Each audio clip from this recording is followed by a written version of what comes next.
Well, that didn't go as planned, did it? What's up, guys? I'm surprised that anyone would even watch this video after some of the things I've heard over the past week. But let me tell you why you shouldn't just jump off that bridge just yet. Let me give you more of that cold Kool-Aid that you can just keep drinking, and it'll keep you coming back for more. Granted, it was a massive, massive, massive disappointment on Sunday. I was in a bar in South Carolina, and I felt like I was going to be thrown out.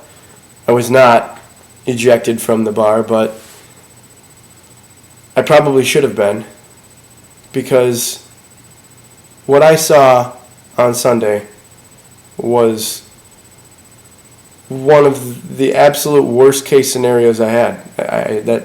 That's how I would have drawn it up. Some people say it would have been worse. No, it would have been about that. Just never really looked like a game after the first 10 minutes. First 10 minutes was okay. Let's just start from the beginning. They get an interception. The Bills get an interception. Brian Scott. Wow, nice tip. Hey, things are looking good, right? Sanchez looks bad. Bills flush him out of the pocket. They get a stupid interception from Sanchez. Give it right back. Fitz gives it right back. That's fine. You know what? That's fine. He should have let that ball go a little bit earlier. And Revis, one of the better corners, if not the best corner in the league, made a play on it. That's fine. These things happen. Fitz isn't the type of player to get rattled. Maybe he did a little bit, but it sucked, but it is what it is. Now, the Jets come right back down the field, score a touchdown, because Leotis McKelvin is just clueless. Turn around. Stick your head out to the ball. It was just ridiculous what I was seeing. Could not believe it.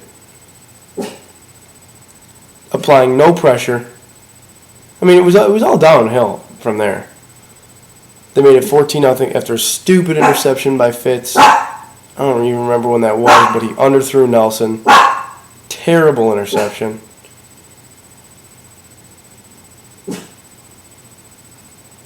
It was just awful from top to bottom. I'm trying to do this chronologically, and as I'm trying to go through it in my head, I'm just like, what's the point? They take the punt back for a touchdown. The wheels come off. Jackson looks like he's going out for the season. At that point, we find out later that he's not, which is good. But it looked like at that point, oh my goodness. Spiller comes in and plays damn good. The guy's the real deal. He looks patient, quick, agile, shifty, elusive. Whatever quality you want to back, he's got it, except for size maybe. But forget it. They're going to rely heavily on this guy while Jackson's out, especially because of the way Fitz played on Sunday. But, I want to go back to the defense real quick. McKelvin was terrible. How could you not be done with him after that? He's good on special teams, but he just gets inside his own head. One bad thing happened leads to another bad thing. He fumbled the ensuing kickoff. And then Stephen Hill beats him for a touchdown later in the game. It's tough. Looked promising at one point. And then I think that he was really never the same after that fumble he had in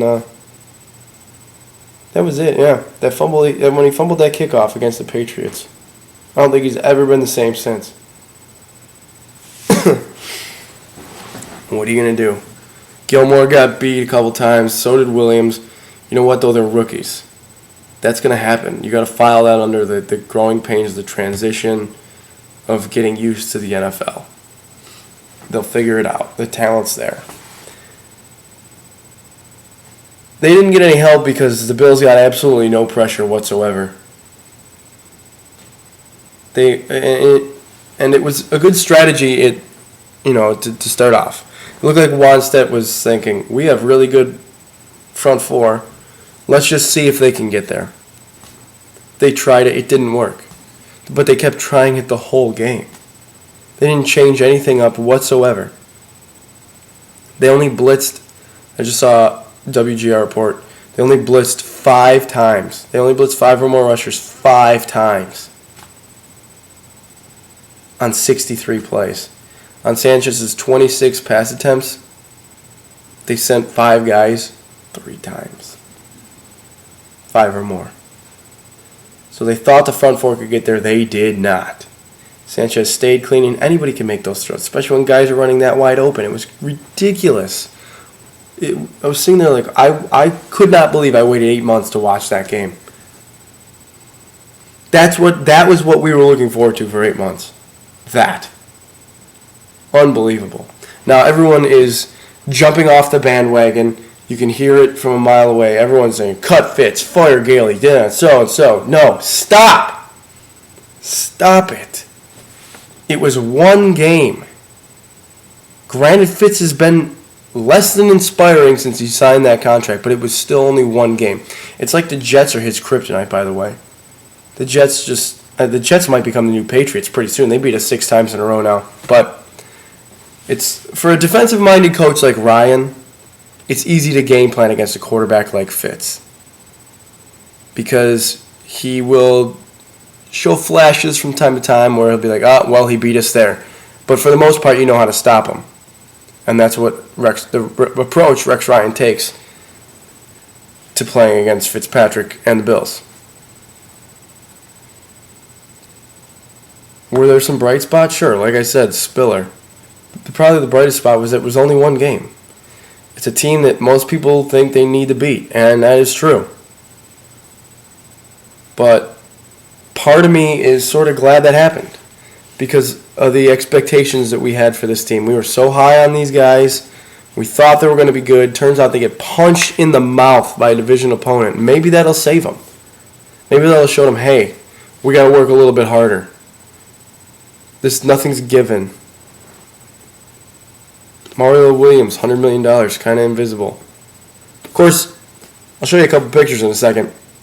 He was, whining about the face, the hands of the face thing, and, check these pictures out right here.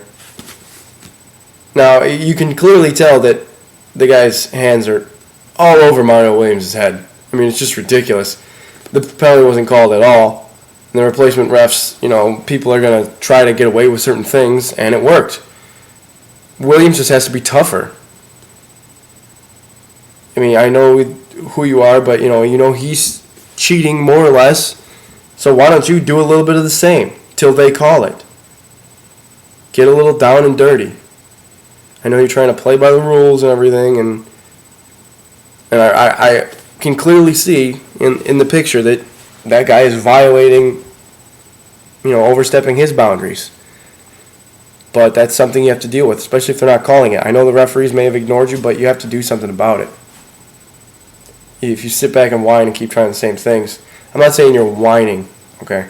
But if you sit back and try the same things and don't do anything about it, nothing's ever going to change. Needed to be a little proactive on that one. More so than reactive. But at the end of the day, we're only 0-1. It felt like it could have been 6 losses, but we're only 0-1. We got the Chiefs coming to town this week. Now, a little bit worried about the Chiefs from the sense that Tomahawk's back. Brandon Flowers will probably be back in the secondary. Matt Castle's back healthy. Jamal Charles is back and healthy. Eric Berry's back and healthy. And we beat these guys in the face week 1 last year. We kicked them in the teeth. They're probably a little upset. I don't know what kind of game plan they'll come out with. I don't really believe in Romeo Crennel that much as a head coach. But they got beat on pretty hard last week too against Atlanta. Bills aren't as good as Atlanta. That much is clear. But I do think they're capable of having success against Chiefs. Fitzpatrick needs to settle down. Fitzpatrick needs to stop. I know they're all worried about this mechanics and stuff, but he looked like a guy who was trying to figure out the mechanical portion of it. When he was making throws, he was like he was trying to step into it or follow through and things like that. It was just let him it's good that you teach him those things, but don't get inside his head like that. Let him do what he's going to do, and like the mechanics will come. When he makes a mistake, he'll think, oh, maybe I should have done this, which is what the coach told him. But instead, he's trying to do what the coach is telling him, and he's screwing up. So, I mean, there has to be a learning curve from both sides. He's capable of figuring it out, but it's kind of a nuisance at his age. He's not young, and, he's a smart guy, but he's not young and, growing accustomed to the league. He's already been there. So we'll see what he brings to the table this week. Home opener. Should all still be there. Like I said, I'll be section 221, 222, tunnel end zone. Get there. Not necessarily my section, but be at the stadium. Be loud and be proud. Because we can still conceivably be 2-1 after the next 2 weeks, right? I mean, crap. We have to be. Because then we go play who? San Francisco? I mean, I don't want to think too far ahead, though. Let's take this 1 week at a time. Because that's the best way to do it. We got New England and San Francisco. That's what I was trying to think of. New England and San Francisco. It's tough. It's going to be a tough couple games down the stretch. But we got an easy back road. So if we can just sort of weather the storm for a bit, we might have a shot come the end of the season. Now, David Nelson's hurt for the year. That sucks. Guys got to step up. TJ Graham. By the way, this is my little thing. I know everyone was freaking out. TJ Graham inactive. Okay, maybe he's not ready. But TJ Graham's inactive, and Doran Dickerson and Brad Smith don't get on the field. So Doran Dickerson, Brad Smith, TJ Graham, your third-round pick, none of them see the field. What were we doing? Why was that part of the game plan? Whatever, the coaching staff had a game plan that they had to get away from clearly because they were down so early so quick. But I just think it's something that maybe they should address this week against the Chiefs. Fitzpatrick just flat out needs to be better. Spiller is probably still going to be just as good. I don't know if he's going to run for 169 yards. But I think he's going to be good. I could see him getting 90 plus and a touchdown. It's just, will Fitzpatrick put the defense in bad situations? Will he, make the same mistakes, those same poor throws? Or will he settle down? You saw towards the end of the game, I know the Jets were trading yards for time, but when he gets in a rhythm, he's not bad. He just needs to get in that rhythm. The Jets never let him get into it until towards the end of the game when they were down 41-7. They just got to work harder. They're capable of it. I know that. You know that. Chan Gailey knows that. Buddy Nix knows that. Fitzpatrick knows that. The whole team knows that. And now the Jets showed them that. They need to be better. So they will be better this week against the Chiefs. It's a home opener. Emotions are high. They're not going to come out. They better not come out and just be straight up disappointing and flat like they were this week. Or this past week. They need to beat the Chiefs, and they're gonna. They have to. It's not a must-win game. Feels like it already, but it's a team they have to beat. Plain and simple. Gotta beat them. Gonna beat them. Book it. Bills are gonna beat the Chiefs this week. I think the Chiefs are still gonna put up some points. It's tough to say with Castle and Charles. We held them down pretty well last year. I'll say the Bills are going to beat the Chiefs, and the Bills are going to score some points. The Bills are mad. Spiller's there. Yeah, Bills are scoring 31. 31-27. Bills. There it is. 31-21. 31-21. 10-point win. Guys, thanks for coming this far. I hope you came this far because this is, your team, my team, our team, the whole city's team, wherever the hell you may be. Stick with them. Don't jump off. It is what it is. It's not going to be all pretty. Nonetheless, I'll see you guys Sunday or next week. As always, Go Bill.